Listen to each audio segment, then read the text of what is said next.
Hi everyone, welcome back to another episode of Planet Futbol. We're here to break down all the biggest and most important stories happening in the football world. Today we'll be speaking with legendary referee Pierluigi Collina, as well as NYCFC coach Dominic Torrent. I'm Grant Wahl, and sitting across from me is my amazing co-host Luis Miguel Echegaray. How are things going, my friend? Very good. We're nearing 100 episodes, I think. This is 85. I can't believe it. We're getting close. Unbelievable. Let's begin with USA Mexico, the two men's teams meeting in a friendly here in the New York City area on Friday night. We've got Christian Pulisic and Chucky Lozano. We've got Weston McKennie and Raul Jimenez. We've got the usual rivalry back and forth. What are you most looking forward to in this game?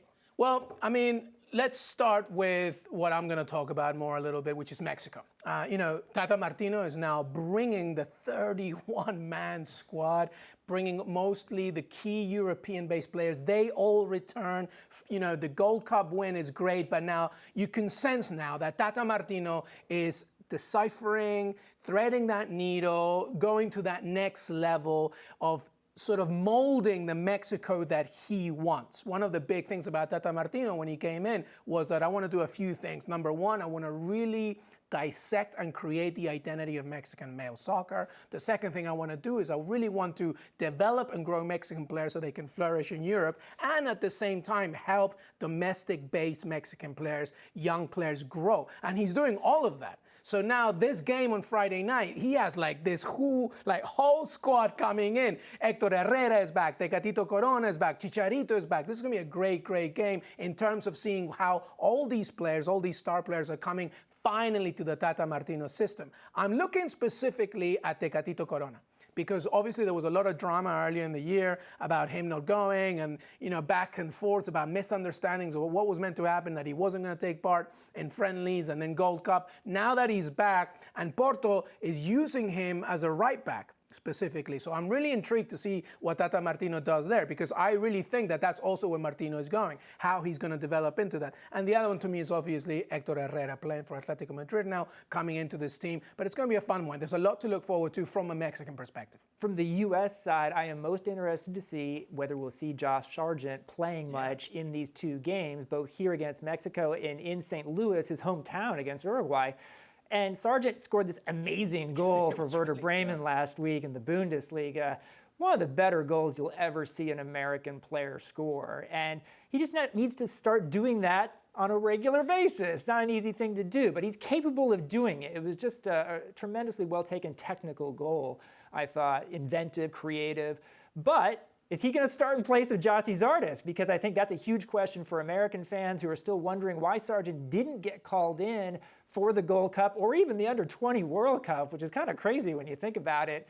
And, Gyasi Zardes is a good MLS player. I don't think he is a starter for the national team. And so Berhalter, who coached him in Columbus, we'll see if he goes with Zardes or Sargent. I hope he goes with Sargent in this case. The upside there, I think, is a much, much higher one.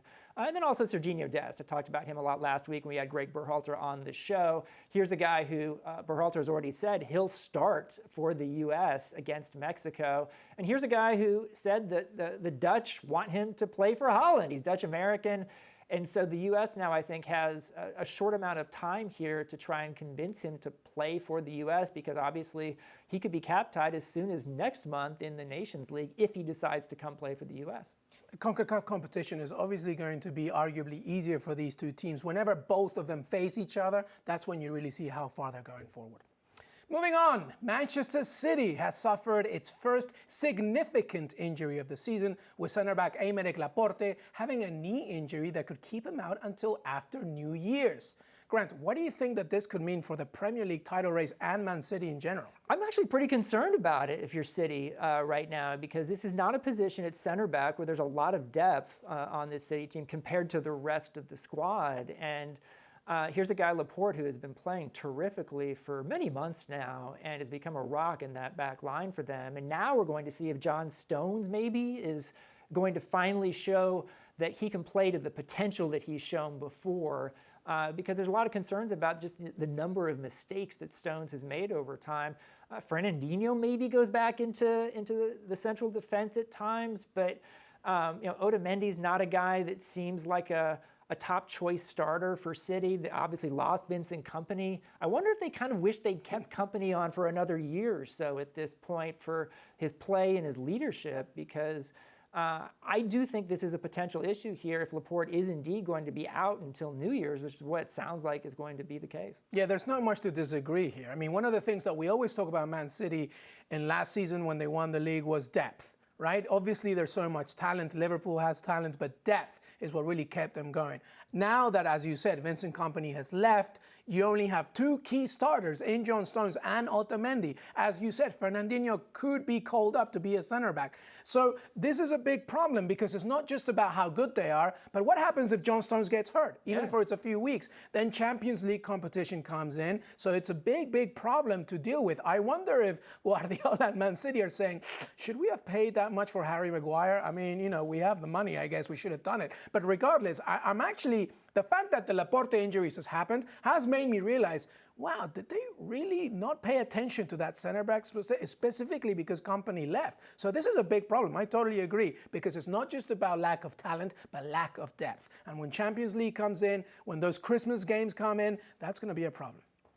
Moving on, there have been some great games already in the Italian season, capped by last week's wild 4-3 victory by Juventus over Napoli. But all of that has been marred by yet more racism in Italy, with Cagliari fans yet again being responsible for racist chants, this time at Inter's Romelu Lukaku. And even Inter ultras writing a letter to Lukaku saying, oh, don't worry, it wasn't really racism. They just do that because they respect you and want to rattle you. My friend, what needs to happen here to finally put a stop to all this racism in Italian soccer? Yeah, it's really just beyond disheartening, beyond tragic. I did talk about this on SI Now earlier this week. We do need to put some context in it. Obviously, this comes from the Inter ultras, not necessarily the majority of Inter fans. However, Inter Milan, I don't think, has done enough to, overstep and overwhelm what has already been said from that angle. If you want to talk about the problem with racism in the game, I'll repeat myself again. The problem is that we keep treating racism like it's some boxer that you have to kick off and kick down. Stomp out racism, kick it out. And it's not. This is a disease that keeps growing and growing within the communities that sort of exist within the clubs and vice versa. And it's not just Serie A, you can go to the north of England, you can go to Spain, you can go right here in America and identify issues that happen specifically with racism, xenophobia, homophobia. So what do? The best thing to do is that, first of all, you have to understand that this is not a Band-Aid on a gunshot wound problem. You have to go and create a better bridge between yourself and the community that you serve. So at the very, very, very, very least, you have to try and understand that who is your fan? Who is it that supports you? And and Lukaku said it really well in his post, just like Raheem Sterling before him and so many others before him. We have to create a more responsibility when it comes to the relationship between fans on social media and digital media and what's happening when they create all these messages. But, you can say also things like, we need rules here, right? If you identify, the moment this is identified in a game, stop the game. Ban the player, ban the fan, buy the group, buy whatever. But then, like I said before, we need to go inside these communities and start creating a better relationship and educate from early on that this is not good enough. And it's such a shame that the common sense that's coming out of is mainly from players. A couple of things I would point out here. One is that FIFA actually has a new three-part rule that we've seen go into effect in France and even Brazil during games for racist and homophobic chanting going on, where the referee stops the game, and if they don't stop, then the game gets stopped. But if they do stop, then the game continues. But we haven't seen that happen, obviously, in Italy last week. So why aren't they following the new FIFA rule when other countries are? I don't get it. The other thing, I think it's worth mentioning Lilian Thuram, who's the former World Cup winner for France, who played in Italy. He has really dedicated a lot of his post-playing career to fighting against racism in soccer and sports. And what he said was, look, we shouldn't just think that the black players who have been the subject, the target of these racist chants, they're not the ones who should be responsible for fixing the problem. It's up to all of us, but it's also up to white players and non-minority players to be very public in what they say as well. And that's part of being an ally. And I still don't see enough players, white players, doing that sort of thing, even in instances like this. Which is what Lukaku said on his post. We need more of a player unity. It needs to happen. So many things need to happen. Not enough is being done. The USWNT women's national team is still searching for a new coach, but this week, Grant, you reported that England's Phil Neville is not to be a candidate, despite reports in the UK that he was at the top of the candidates list. What was going on here? I think this is a hilarious story, actually, because what's happening is Phil Neville is trying to renegotiate his contract with the English FA so that he gets paid more. And I think this is pretty obvious that somebody over there, probably connected to Phil Neville, if not Neville himself, has been telling media people that he's like the #1 target for the U.S. women's national team job. I placed one call to a person who would know, and the response was, he's not even a candidate. Like, he's not the #1, he's not the #4, he's not a candidate. So we've seen this before with Phil Neville appearing to sort of, either by him or people close to him, planting stories in the media when the U.S. or England played the U.S. in the World Cup semifinal. You remember, right leading up to it, there was this topic that came out of nowhere about the U.S. Logistics people coming to the England hotel and, oh, this is a horrible breach of protocol because they're planning for being there in that hotel for the final. And then they're asking Neville about it at the press conference, and he's like, I would never do that.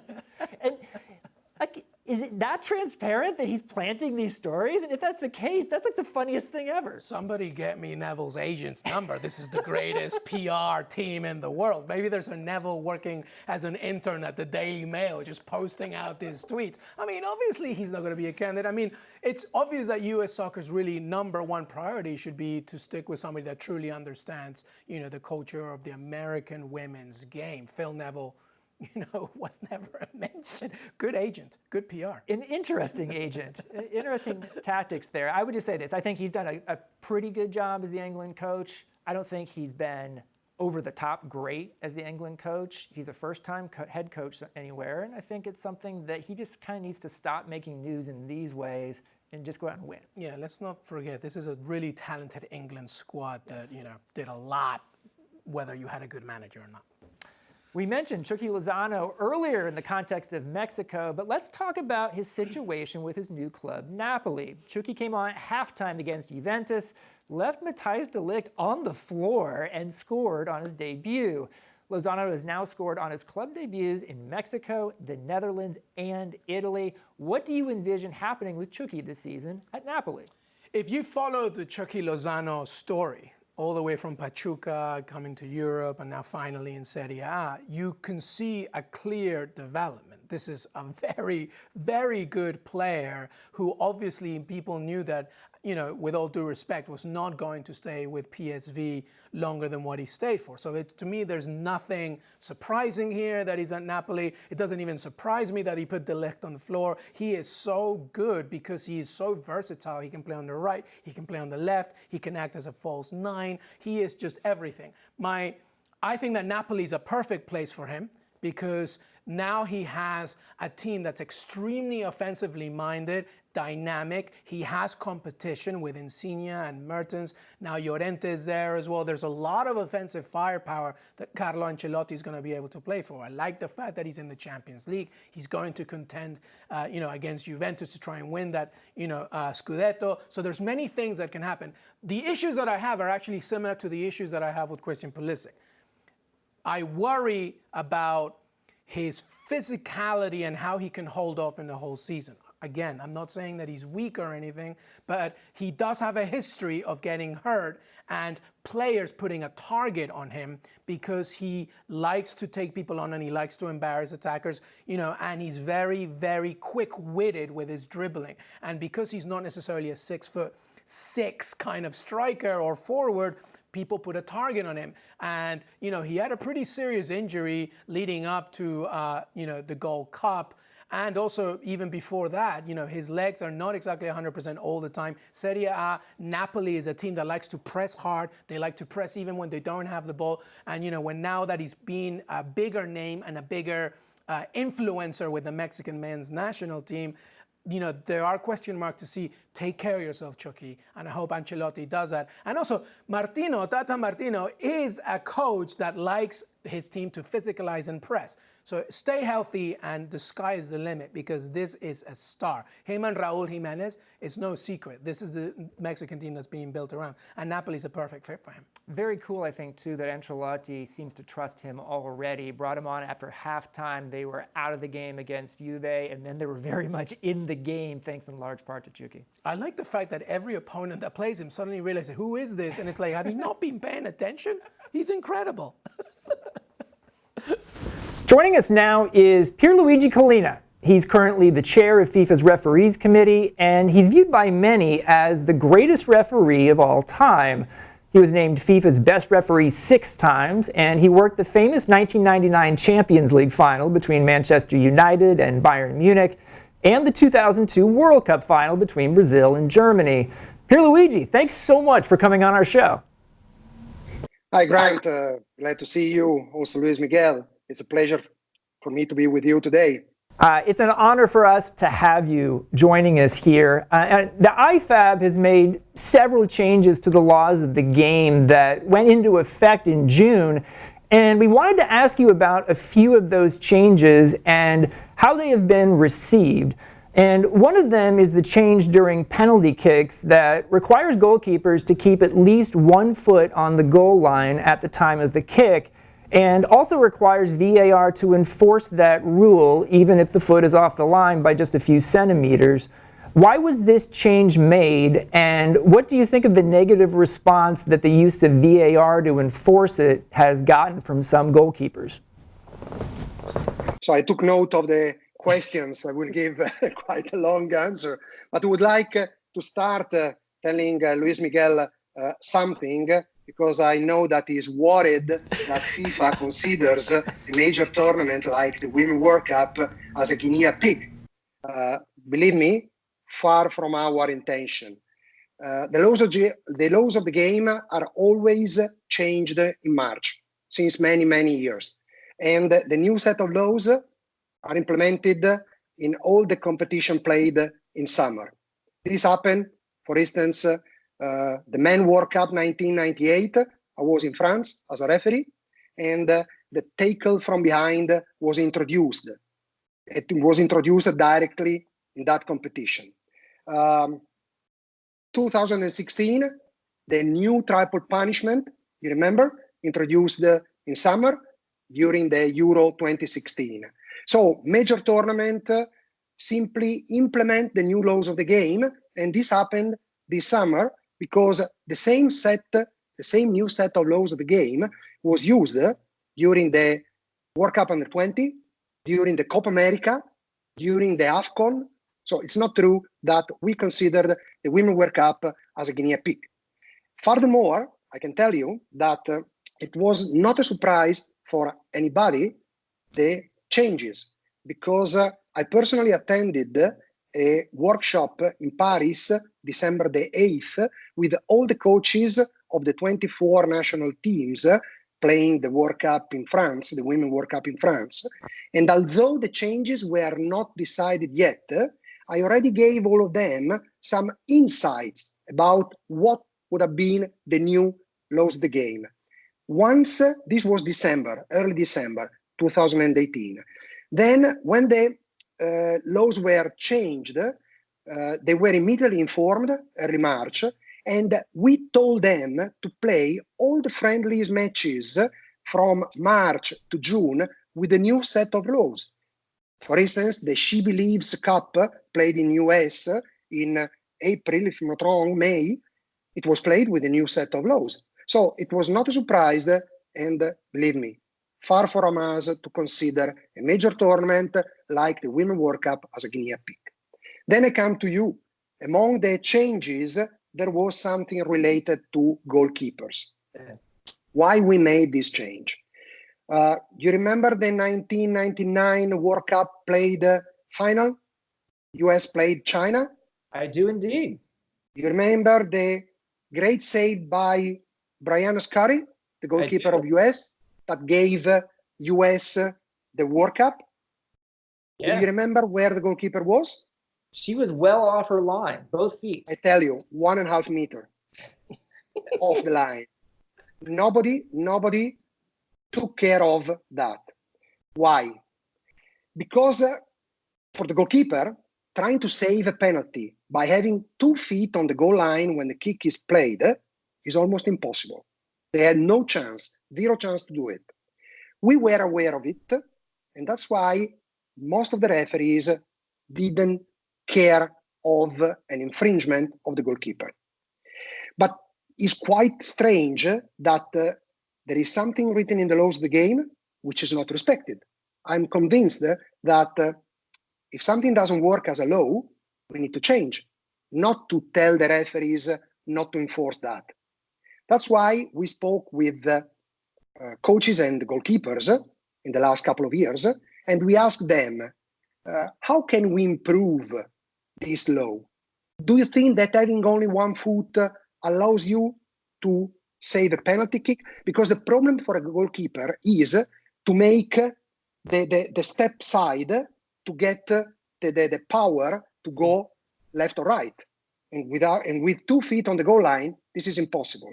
So we asked them, if we give you the possibility to make 1 step forward, keeping only one of the 2 feet on the goal line, is it something that makes your job easier and gives you the possibility to make a save? They told us, yes, we can do it. So we started from them. We thought that this would have been an improvement. This would have made the job of the goalkeepers easier and the law respected.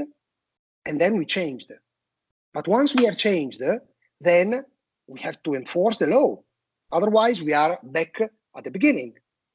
That's why we told the referees, be careful and put attention at a possible infringement committed by the goalkeeper. And when there is the technology ready to support the referees, like the VAR, it has to be used, as well as it is used for other missed incident by the referees. I mean an offside, I mean a foul committed inside or outside the penalty area. Because this is a fact. Having the 2 feet off the goal line is a fact, it's not an interpretation. We can have a debate on an interpretation on a push or on a handball, which could have a different interpretation, but a fact is a fact. If you have the 2 feet off, is a fact, full stop. The problem is, strangely, it was perceived as something that affected negatively competition. If you allow me to read or to give you some numbers, I like numbers, you know, Grant, I like numbers. During the Women's World Cup, penalty kick and kicks from the penalty mark taken during the competition. Only 3 were retaken, while 9 were correctly saved. So the vast majority were penalty kick or kick from the penalty mark saved by the goalkeeper, having the foot in the correct position. Only 3 wrong. At the Copa America, let me say, with more experienced goalkeeper than at the Women's World Cup, 42 penalty kicks and kicks from the penalty mark were taken, 0 were retaken, and 8 were correctly saved. So basically, if you look at the number and not at the feeling, the number are clear. This is not a main issue. The number of penalty kick retaken due to an infringement is very small. I hope I have answered your questions. Not only have you answered your question, but you have fulfilled one of my lifelong dreams, which is to be reprimanded by Pierluigi Collina. So thank you, grazie. Let me ask you... It was not a reprimand. I'm going to treat it as that. Let me ask you, we saw in the Manchester City-Tottenham game in the Premier League that a late Manchester City goal was disallowed when video showed that the ball had inadvertently hit the arm of Aymeric Laporte, the Manchester City centre-back. That was also reflective of a change in the laws. Could you, Pierluigi, explain what the change is and why it was implemented in the first place? Well, this is definitely one of the important or biggest changes made by IFAB. You certainly remember that in the past, goals were awarded after a contact, ball, arm, or hand, which was considered by the referee as not deliberate. You might remember a match played Champions League last season, Man United, Young Boys, a goal scored by Fellaini after having controlled the ball by hand. Definitely not deliberately, but certainly affecting the control. On the other hand, you certainly remember the Champions League final in Berlin, 2015, a Neymar goal disallowed because of a handball. The football community was completely positive to this decision of the referee to disallow. The only exception, some thousands referees who said why the goal was disallowed, because that handball was clearly not deliberate. The problem is the ultimate goal of football is scoring goals. The ultimate objective is scoring goal. And you can't play by arms or hand. It looks unfair that you achieve the objective of the game by using something which is not possible to be used. So, to make everything fairer, at IFAB, we thought, why we have to consider if something is deliberate or not? Let's consider the consequence. Due to the handball contact, did the player score a goal? Or did the player create himself or a teammate a goal-scoring opportunity, a clear goal-scoring opportunity? If this happened, as a consequence, the goal cannot stand. So we are not talking about deliberate or not. We are talking about the consequence of something. And I repeat, because it looks unfair that you confirm, you award the goal after having had a contact with the arm. So that's why that was the background of the decision taken, the change in attacking handball only when a goal or a goal-scoring opportunity is created. If the handball is middle of the field, nothing is changed. Okay, moving on here, Pierluigi, we now see that VAR can be used to determine whether a player is offside, even by just a few centimeters. And now some people are asking if perhaps some of the laws of the game, like the offside law, should be changed now to adapt to the era of VAR that we live in. One idea would be to change the offside law to say that there needs to be daylight between the attacker and the defender for offside. What do you think? Well, I'm afraid that there is no difference between the current situation and the so-called daylight, because it's a matter of centimeters. You change what you consider, but at the end, two players overlap. So probably the main difference is you give the attacker an advantage, because they can start from a more forward position. But in terms of assessment, it's always a matter of centimeter. Now is to decide if someone is more forward than the other.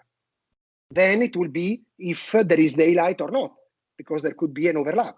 So at the end is again a matter of centimeters. So I think it's more, let's say, philosophical and decide.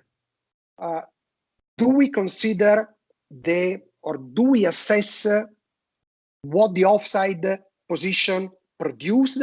I mean, was the offside position relevant to get an advantage or not? I'm afraid that we go into a very slippery side, because who can assess that? Because we should evaluate the speed of the player. So we should have a score of how fast the player ran to determine if a few centimeters for that player could be an advantage and for another not, because of the speed. So everything can be improved, of course, but I'm afraid that saying that the daylight could be the solution, I'm afraid is not the solution. Currently, we are using technology, so technology can offer an answer. We certainly will improve the quality of the technology. So probably in the future, we will have a technology showing even in a more accurate way where the position of the player is. You probably remember even at the World Cup, we had not this vertical line coming from the upper part of the body down to the ground, which make the referee's job in terms of assessing the VAR job easier. Probably in the future, it will be even more accurate. Our technology department at FIFA is working on this. We will make an experiment in the next few months because, I repeat, we continue to work to improve the quality of the decision. Game of centimeters, a game of millimeters these days, I feel. In terms of World Cups, Pierluigi, the general reaction to the Men's World Cup in 2018 was that VAR worked pretty well on the whole. But the general reaction, and I'm not going to call it a guinea pig here, but the general reaction is that in the Women's World Cup was a little bit more frustrating. I know that you talked about this at the very beginning, but why do you think the reactions were different? Because they were different. Well, I'm very happy that even you were very skeptical before the World Cup 2018 about the use of the VAR in the tournament. You changed your mind. Definitely the World Cup in Russia was a success, and we are very happy of that because we know what we did to get this result. When we decided to use the VAR at the Women's World Cup, we did it because we wanted to pay respect to the competition. We had a Men's World Cup with the VAR. We wanted to have a Women's World Cup with the same tools, so to support the referees. I don't know why the comments were, let's say, less positive because they were not so negative. Certainly, there were some negative comments. I gave you some figures before. At a certain moment, after 2 penalty kicks retaken, there was a sort of turmoil with this retaken of penalty kicks, and nobody considered, I repeat, all those who were correctly saved by goalkeepers. So I agree with Grant when he says that if the final decision is correct, doesn't matter. Certainly, we can improve. We can reduce the time. I fully agree with you when you say that 2 minutes to assess an offside, it's too long. Believe me, I agree with you. But believe me, sometimes the decision-making process of the VAR needs that time. Because imagine to be quick in making the decision, you do not consider one camera, and a few minutes later, that camera shows that your decision could have been different. So I repeat, I take the point, we are already working on this. A major competition has more than 30 cameras. World Cup in Russia, 42. You have to check everything. It takes time. Television, a broadcaster, an official broadcaster, they have many people, each of them carrying only one camera or 2 cameras. We cannot have that team of people. So certainly time is needed. It's too long. We are working on that. Don't forget that the first time I spoke of VAR was fall 2014, 5 years ago. We start thinking of VAR 5 years ago. In 5 years, we went from scratch to a World Cup, 2 World Cup, major competition like Premier League, Bundesliga, Serie A, La Liga, Ligue 1, and many others. So in 5 years, we really run very fast. Something can be improved? Yes, we are working on it. Give us the time. Just to wrap up, Pierluigi, I once told you a story that I was in Morocco when a person there saw me and yelled, Collina, presumably because we have similar looks. I think I was one of the few Americans who actually would have understood what that person was saying, and I did. But I'm curious, as one of the most famous referees in the history of global soccer, how often do you get recognized in how many different countries around the world?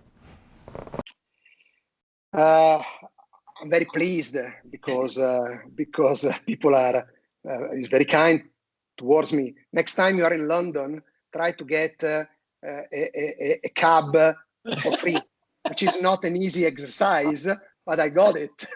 So one taxi driver was so happy to have me on board that he said, I cannot get your money. For me, it's a pleasure to get you on my taxi.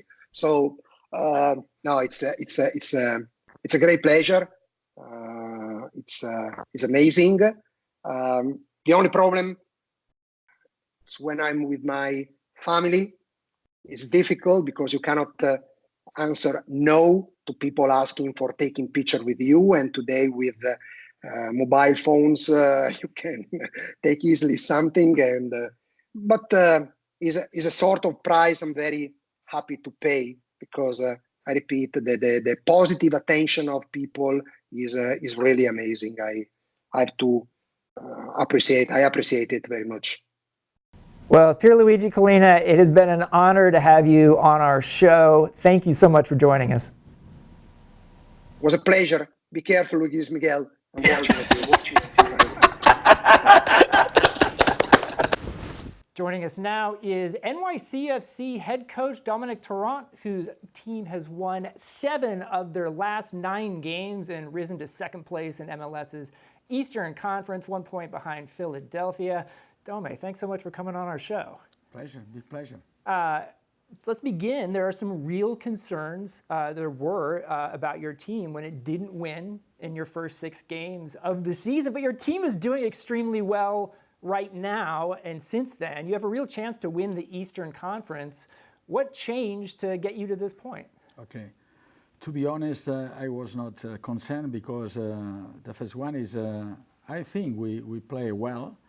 Maybe against Toronto, I accept that, but maybe we didn't score the goals when we have opportunity to score, but my feeling was really well. And the reason why is because I have confidence with myself, with my players especially, and every single coach needs time to adjust to the style. Right now, I knew better our players, and they knew me about how I expect to them. But it's simple like that. I know it's not easy for the fans, for the people, because it's just about the result. But I'm happy when I remember, for example, against LA. LA, is the lead, the supporters field right now, by far. And for me, we play, one of the best performances was about LA, and we draw the game. And the another thing is about Ever, everybody knows we need strikers, and when Ever arrive here, we start to win the games. But my feeling was about we are in the right time.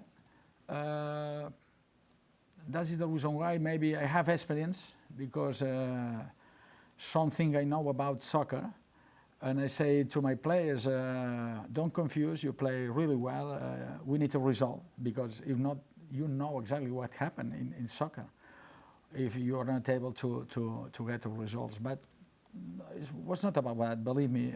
To be honest, I was not concerned because I have confidence, especially with my players. You mentioned Eber. He's your top scorer. He has 14 goals on the season. He went off injured in your last game. How serious is the injury? For how much time do you expect him to be out? And how will you adjust as a team without him? Okay, he will miss at least 3-4 weeks. Was a quadriceps injury. It's not easy for us because he's our scorer right now, and especially in the last months with Tati, two strikers and Maxi in between the lines, we were able to score more goals, to win more games. But I remember in Minnesota, for example, play Tati like a striker, and we can play in different shapes right now. And the reason why is because we have confidence right now to each other, and we can play three in the back. We can play in Minnesota. I remember we played with one striker, Tati, two players in between the lines. Ismael is so close to play again with us because he's injured. And you can play with Gas right now, with Mitrita. Okay, it's not good news. I accept that, but I think I have confidence with everybody, and we are able to play well, even without important player like Ever. We were talking earlier, you have a pretty incredible history with Pep Guardiola working together in Europe. You started together at Barcelona B, continued all the way through Manchester City, won, I think this is right, 24 trophies in 11 years together. How often do you speak to Guardiola, and how much have you spoken to each other about your NYCFC team? Yes, for many times. Usually we spoke 4 or 5 times in a month, but if not, we send a message, say, what do you think about that? We spoke a lot about MLS in general and New York City. Because he's interesting in New York City, I'm interesting Manchester City because we work 11 or 12 years together. No, it's very important because it's like my brother right now. He's not a coach, he's not a head coach. The relationship with our family is really good, and it's good for me to talk with him about how sometimes the MLS can improve. I spoke about the long trips, schedule here. It's not easy to understand that, but I have to accept. If not, if you are working here, you have to accept. If not, when you finish the season, you can come back at Barcelona again, or I don't know. No? But while you are working here, you have to accept that. But I say, Pep, it's not easy to work here. It's a little bit different. For example, in Vancouver, we spend 5 days and we're playing just one game. Long travels, you know, but it is what it is. We spoke about that, and I'm kidding about. But I say to him, the MLS is getting better, for sure. It's getting better. The stadiums are amazing. It's about 20, 25, 30 on Atlanta, you know, 60, 70,000 people. That means it's getting better. I think, it's my opinion, they can improve about if they want to, will make the next level. The next level is about that. The long trips, the FIFA days, for example, we will miss 5 players. When that happens, you know, it's not a balanced league when that happens. But for me, they are so close. And the MLS, if you compare with Europe. For me, the problem is that the worst in the MLS is the long trip for me. The schedule, sometimes we have to play the last month 3 games in a row in 8 days. It's not easy because it's about the performance, more risk to get injured. It's about that. But it's not New York City Football Club. It's every single team has the same problems. I remember the last game, Vancouver, play in San Jose. San Jose play in Montreal. When they play in Montreal, we are in Vancouver. You know, it's say what happened here. No? But okay, it's MLS. I'm happy here because if not, I understand when the people complain about some things about the MLS, but sometimes I get older. I'm so sorry. I get older. I say, I think about, okay, if you are not happy, come back at home. Bueno, ahora me robaste la pregunta, Dome, porque eso es lo que te iba a preguntar, pero ahora lo cambiamos en español. Ahora que estás cumpliendo tu primera temporada completa, ¿qué te has acostumbrado más con MLS? Aparte de todo el viaje y todo, ¿qué tú piensas de la liga, el fútbol y el crecimiento del deporte aquí mismo en los Estados Unidos? Porque eso es algo muy importante. ¿Cómo está creciendo el fútbol acá en los Estados Unidos? Se puede sentir día a día, está creciendo muchísimo, están mejorando mucho. Si son capaces de ajustar esto que decía de los largos viajes, de que haya marchartes, ¿no? Que haya pues, los horarios más relajados, ¿no? Y todo esto, por ejemplo, respetar las fechas FIFA, porque es importante, porque hay equipos que pierden más jugadores incluso que nosotros. Yo no lo digo solo para mí, ¿no?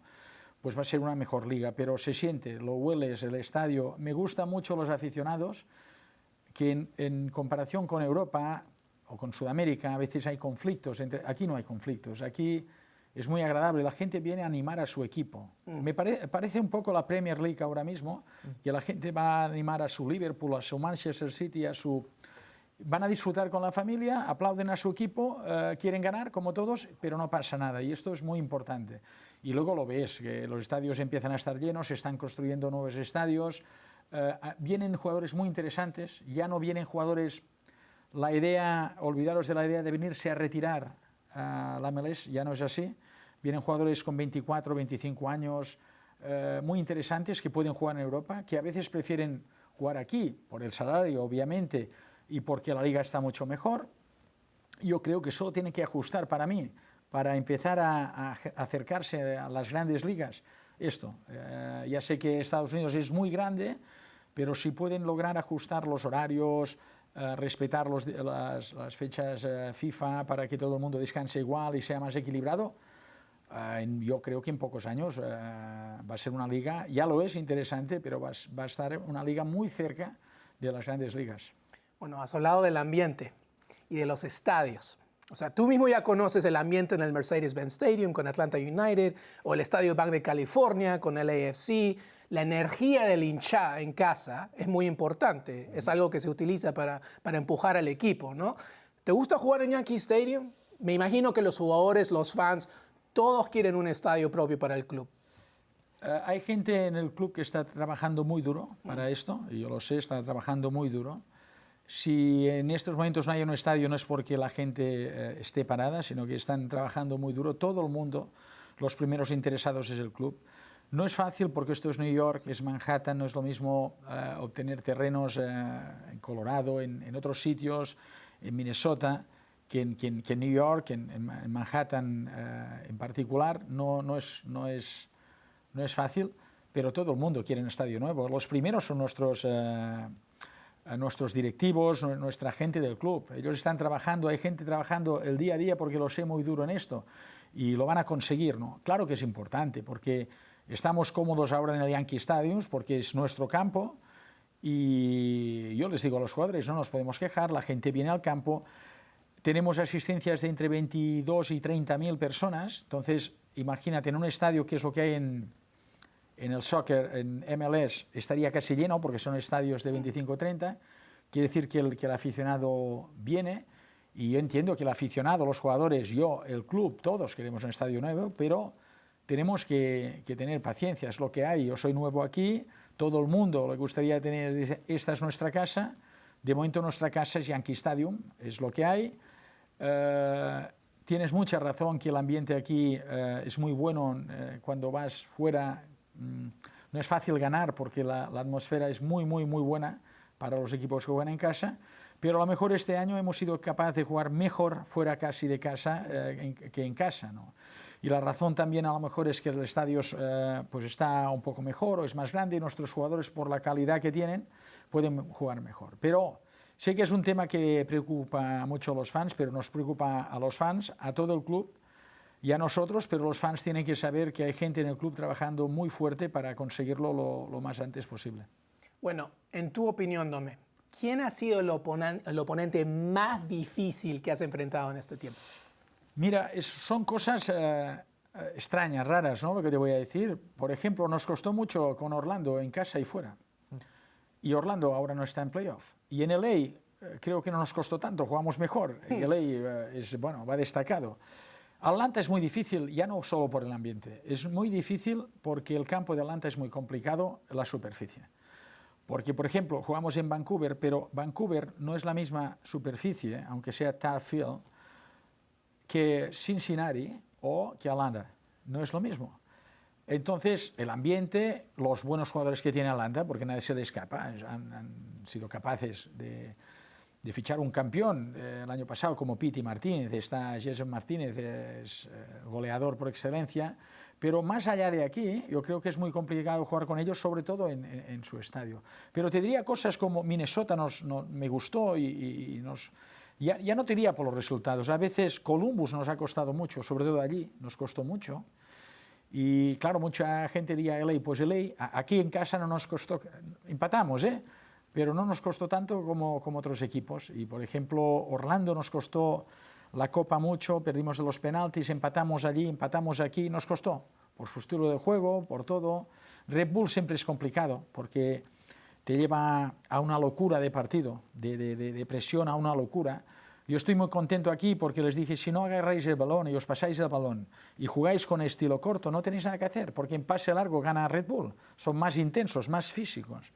Estoy contento porque me siguieron en aquel momento y dijimos, la manera de ganar a Red Bull es con el balón. Y para mí la gente a veces se confunde cuando dicen que toma riesgos jugando en corto. No, toma riesgos jugando en largo, porque tú en largo no sabes nunca qué va a pasar.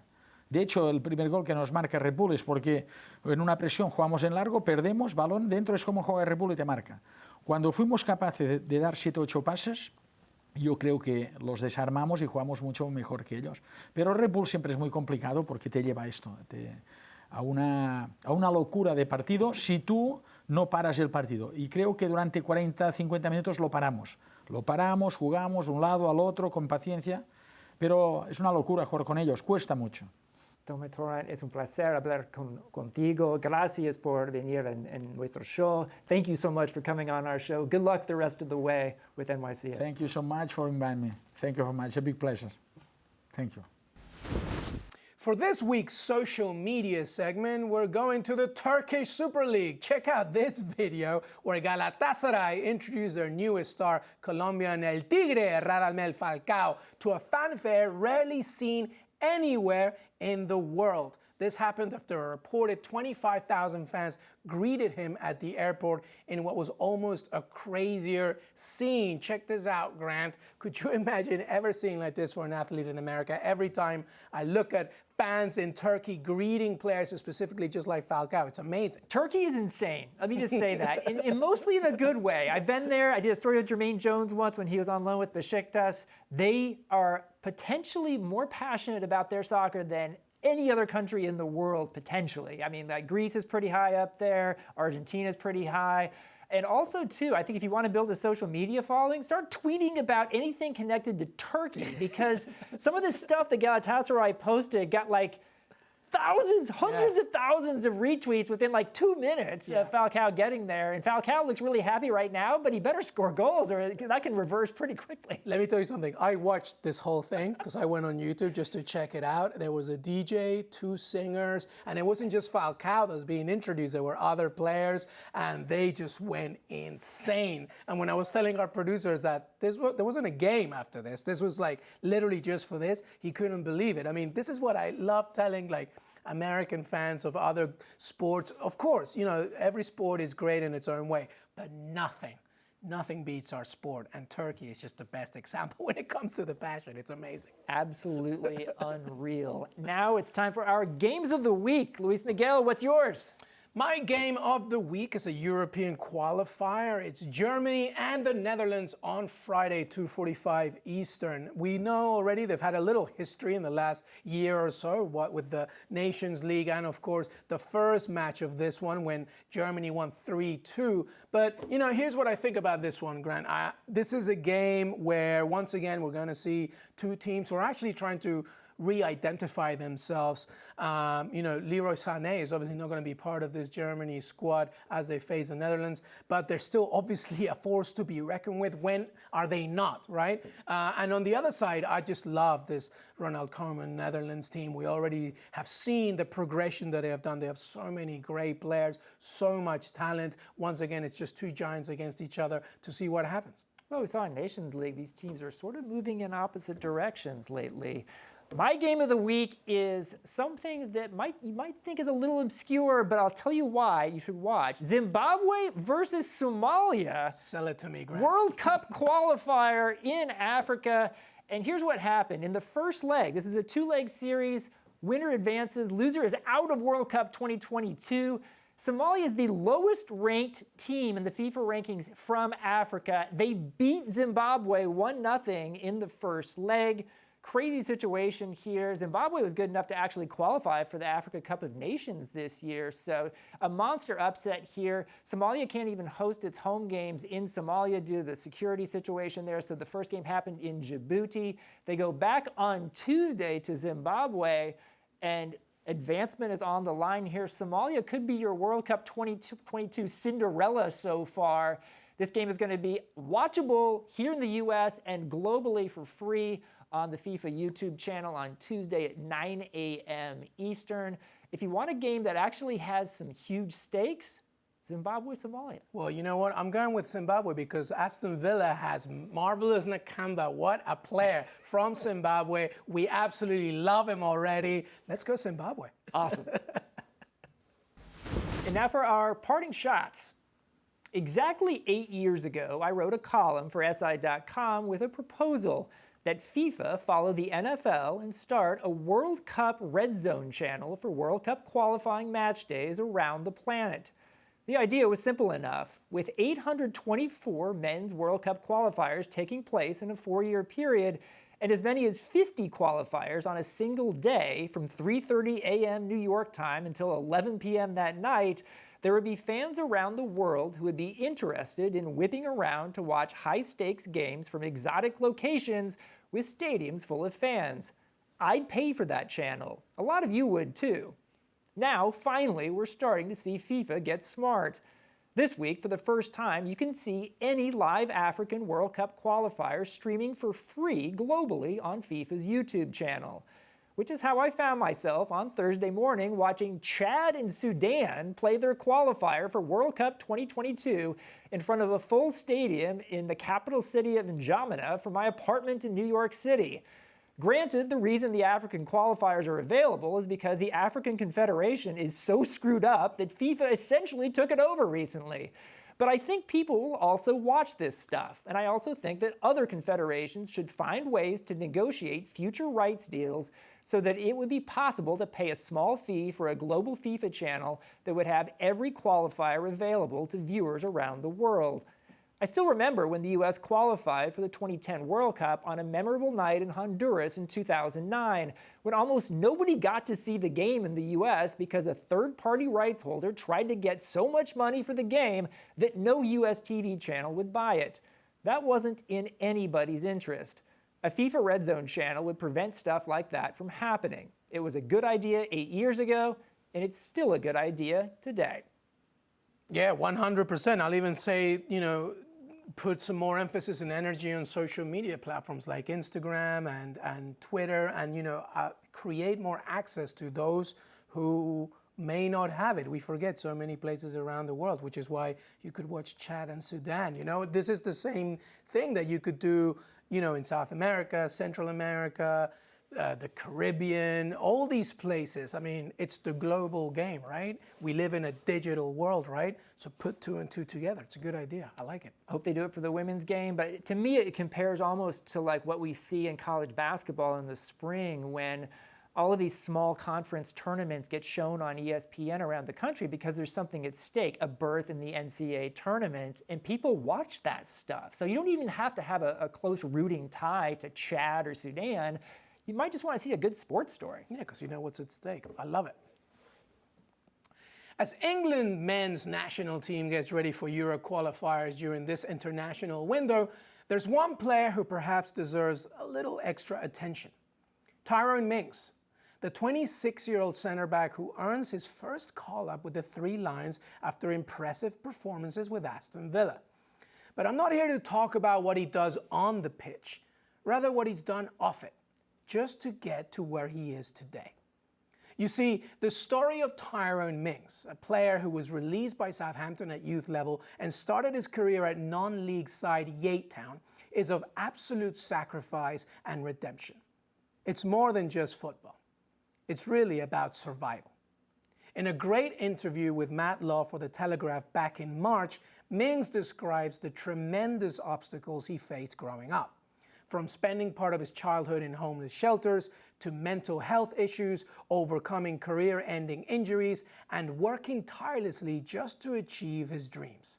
Tyrone talked with raw honesty about his incredible journey. But his story truly gives the message to never give up, ever, no matter how hard it gets. But it doesn't end there. You see, Mings is a champion of empathy and understanding, using his own narrative as a way to help others. Throughout it all, Mings has always understood struggle and has always aimed to help. As a 20-year-old with Ipswich Town, he would spend Christmas Day feeding the homeless, donating match tickets and bought shirts for fans who couldn't afford it, and of course paid off his mother's debts, the woman who was there with him throughout it all with his sisters. He's also a huge ambassador for mental health issues and previously offered workshops for those who need help. He's not perfect, he himself admits it. But what is clear is that Tyrone Mings is the perfect example of what an athlete can represent. Someone who not only aims to grow as a soccer player, but as a human being. So, if you see England during this international break and Tyrone features at some point, just remember all he's done in order to just wear that shirt. Good stuff. And I really do get a sense, you mentioned the mental health topic, that in the UK and England right now, that more men, more footballers are willing to talk about mental health. Am I accurate in that? No, I think so. I think so, because it's not just him, both men and women. Also, Danny Rose has spoke about it specifically. There are a lot of players, both in the professional game and in the non-professional game in England, who are really speaking up about this. And Tyrone Mings is just one of them. What makes me just so proud of him is the fact that he not only talks about his struggles, but he empathizes with just what others go through as well. And like I said in the parting shot, it really gives you an example that, yes, all these people can have all the money in the world, and we may talk about them like just players on the field, but they're human beings, and human beings sometimes can be amazing, just like Tyrone Mings.